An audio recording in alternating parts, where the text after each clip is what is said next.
Well, now that we just killed a planet, maybe one of you can tell me what's going on. Because between assassin droids, a Sith Lord that looks like he sleeps with vibroblades, and being target practice for a Republic warship, I was better off in my cell. The Republic warship was the Harbinger.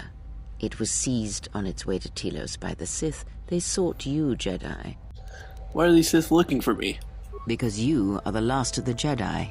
Once you are dead, then they have won. I'm not a Jedi, not any longer. Whatever lies you tell yourself are of no consequence. The Sith believe you to be a Jedi Knight, and that is all that matters. Jedi Order can't be gone. The Jedi Civil War destroyed the Jedi. By the war's end, barely 100 Jedi remained. Many fell in battle, and many more were seduced by Revan's teachings. But the Jedi survived. What happened to them? Many Jedi blamed the teachings of the Jedi Masters for Revan's fall, and the civil war that followed. The Jedi Academy on Dantooine is nothing more than a crater that echoes with the ghosts of dead Jedi, and the Jedi Temple on Coruscant lies empty. The waters in the Room of 1,000 Fountains have fallen still, in reverence to the fallen Jedi, and those now lost. If there are any survivors still alive, we need to warn them. Perhaps, but they are Jedi no longer. If the Sith have not already slain them, then they will not help you, nor can you help them. Then how do we stop the Sith? That is not an easy question to answer. This threat is greater than you know, and I do not believe it is a battle that can be fought. So what do you think we should do? Look, enough with the we already. We cannot hope to triumph against them alone. To stop them you will need weapons, allies, and a teacher. In the end, I fear it may not be enough. But we have no other choice. You fought in the Mandalorian Wars, and it cost you everything. Are you willing to sacrifice as much again? This is self-defense, not war. You are not listening to me. This is not like any field of battle you have ever fought in. Think carefully on your choice. If you choose to fight, if you choose war, it is a path few turn from once the first steps are taken. It carries with it a terrible price. And in the end, you may find you have nothing left to sacrifice. A Jedi's life is sacrifice. It's a small price to pay. Your fool's words echo of a Jedi. You have much to learn. Before you said the Harbinger was on its way to Telos? Yes, to aid in the recovery effort there. Many roads lead to Telos, including ours. Not like we have much of a choice, the Paragus astrogation charts being what they are. It is where we must go, and where the Harbinger was bound before our unfortunate encounter on Paragus. Looks like I don't cover my tracks well. You were difficult to find, but coincidence was on our side. When I learned that you were on the vessel, I knew the Sith would not be far behind. When we intercepted the Harbinger, it was crippled, drifting in space. It was a simple matter to board the vessel and rescue you. Unknown to me, however, the Sith were already on board.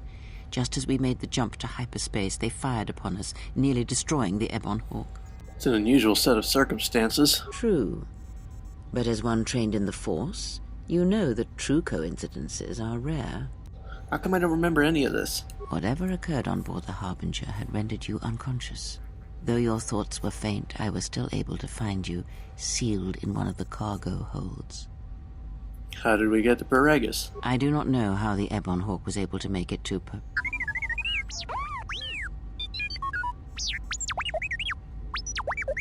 Be silent. We're having a conversation here.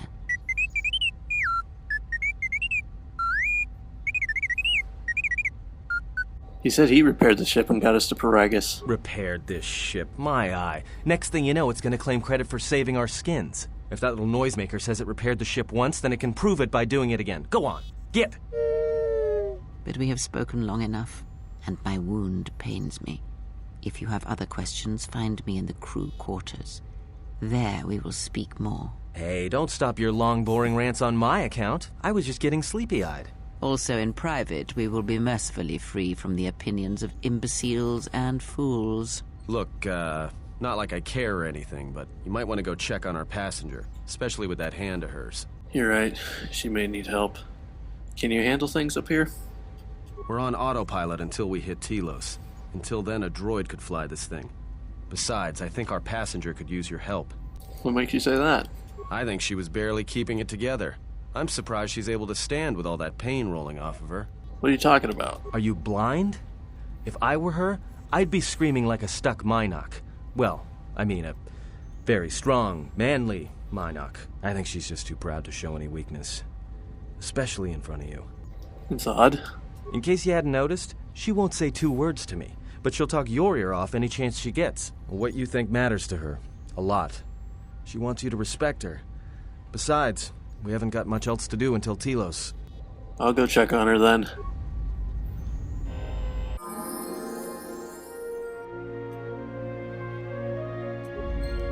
Cool beans. Hey, we got to the point where we can, we get the new pose. It's not the neutral pose. Attributes. Back to, wisdom, because we did charisma last time. Skills. Treat injury, persuade, repair, and computer use. Powers. Let's go for this. Or no, let's not do this.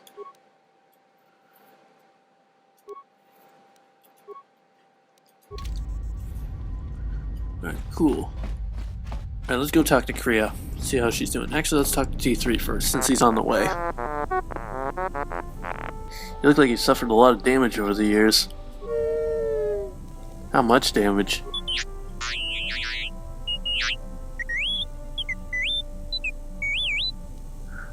So you lost a lot of your programs in behavior core, in addition to the damage to your frame? Well, I'm sure you'll gain that skill back. I'm glad to have you along. D3 is one of my favorite characters. I am glad to have him back. I might be able to upgrade your memory core.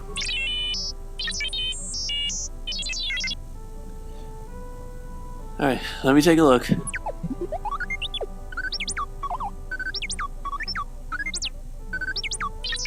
Oh, well, that didn't work. Guess my skill's not high enough. Oops, I must have crossed the circuit.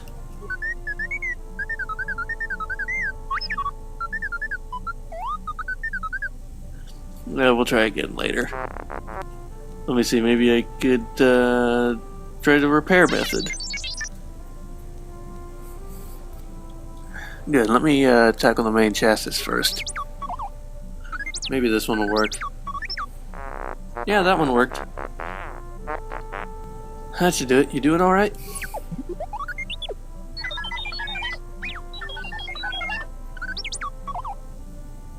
Due to your repair skills, T3 has gained 1+ to Constitution. Glaze, look, what are you talking about?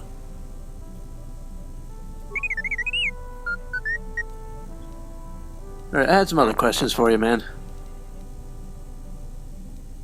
Actually, never mind. No, I don't. But we gained some influence with him, which is good. Now, I forget, is Kriya in this one? Yes, she is. I was right. Come for more answers. There is little more left to give. When you lost your hand, I felt it too.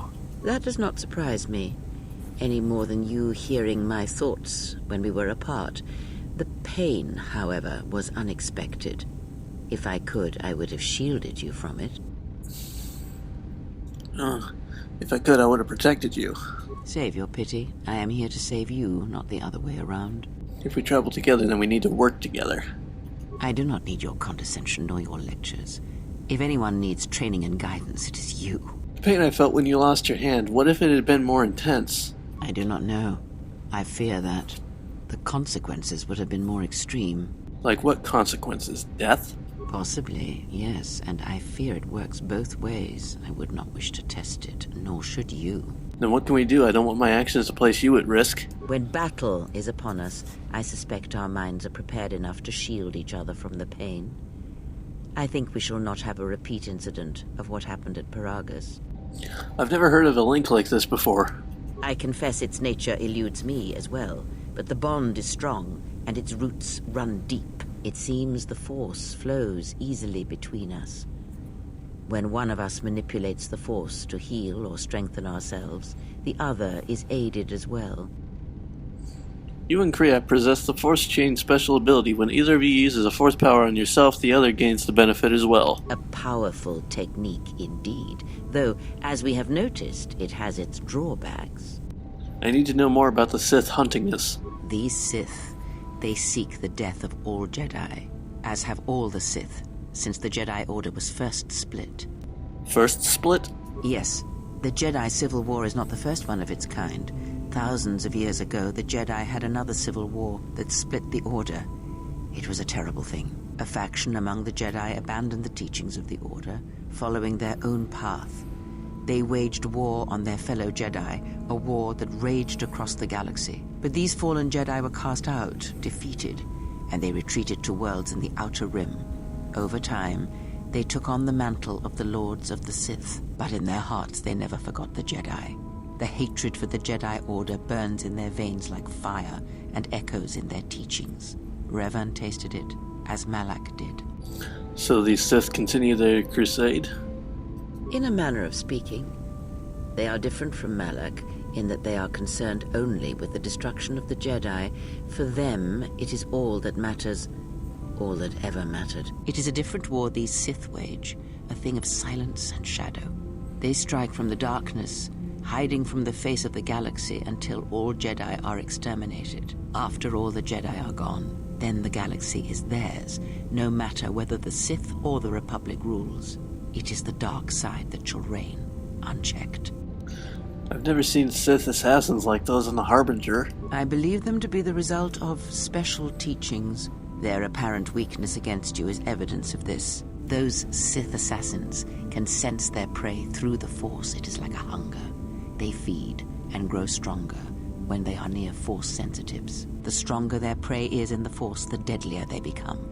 As long as you were cut off from it, you were able to evade their sight. But after Paragus, I fear that you will be no longer shielded from their eyes, or the eyes of their masters. The stronger you grow, the more will come. There are other questions I wish to ask. Ask, and I will answer. When we were on Paragus, I could feel the Force again. Indeed. And was it the same as before? No, it felt different. If my suspicions are correct, perhaps the damage the Jedi Council did was not as permanent as they thought. It is not an easy thing to cut one off from the Force. Wait, the Jedi did this to me? What did you believe?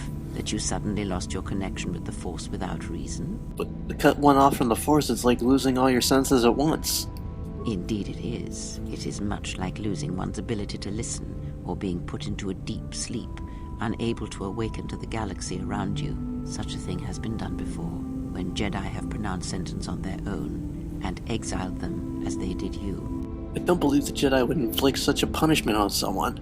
It seems too cruel. If not the Jedi, then what did you think was the cause of such a loss? I thought it had been because of the Mandalorian Wars. I did a lot that I wasn't proud of. War leaves many scars, but rarely does it blind one to the Force.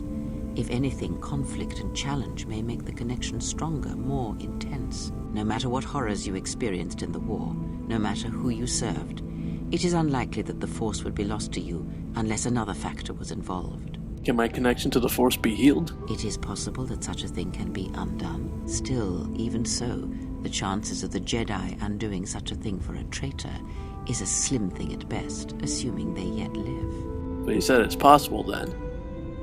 Our link may have had other consequences.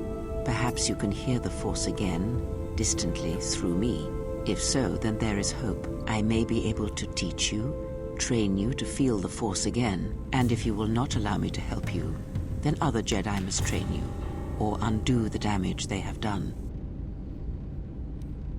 I will honor whatever training you will give me. Do not honor me, fallen Jedi. Honor it by listening and learning. Do that, and perhaps we shall survive this thing, you and I. I offer to train you to become strong again, to know the ways of the Force, and to hear the Force sing within you as it once did. I will welcome whatever aid you offer. Then our training shall begin. Whenever I travel with you, I shall impart what I can to you, through my words and presence. This is a lot to take in at once. I need time to reflect on this. I would see to that fool in the cockpit, and remind him of our destination, I would not want him attempting to veer from Telos. He's not a fool, but he does feel odd to me. He is a fool and an imbecile. His potential lies downwards, not up. Watch that one. His thoughts are slippery. I do not trust him, and nor should you. Such a man serves himself first, and his allies next. So I both gained and lost influence with Kreia on that one. I think I lost influence because she doesn't like Atten, and I said he was okay. Which, like I said, of the two characters, I prefer Atten. So, that's easy enough. How's our passenger? She's still aging? Cryptic as always. What a surprise.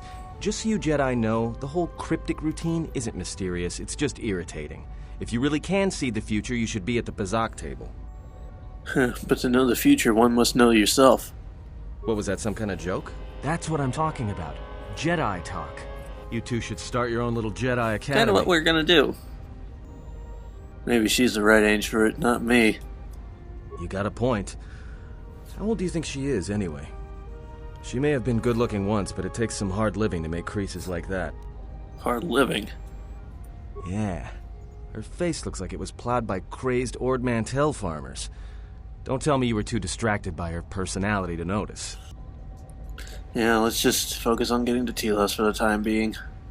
Like we have a choice? It's the only place Paragus had logged in their astrogation charts. Well, if you thought Paragus was dead, then Telos is a dying world they're trying to breathe back to life. Should be there before too long. You can check our course on the galaxy map if you want. It's on the wall behind you. Alright, I'll do that. So, what happened?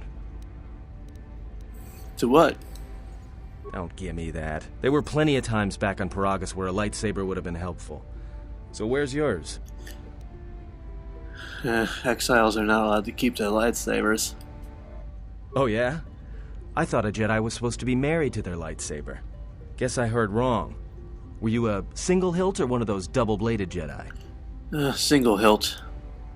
Huh. Figures. It wasn't red, was it? Huh. But the braid, whoa. Both the blade and the crystal were unique. Yeah? Unique how? It was blue, like usually used by the Guardians. I like how you can pretty much tell a game what your lightsaber used to be. Like silver, viridian, orange, violet, yellow, green, blue, but I'm gonna go blue. Must have been something. Sure be nice to have it now. Might make those Sith think twice before coming after us. I think it would have just driven them to me harder. Alright, forget I said anything. Like I said before, you can check our course on the galaxy map if you want. It's on the wall behind you. Alright, well, that'll take me straight to Telos, which I'm going to do in the next episode. So, until then, YouTube, keep on keeping on.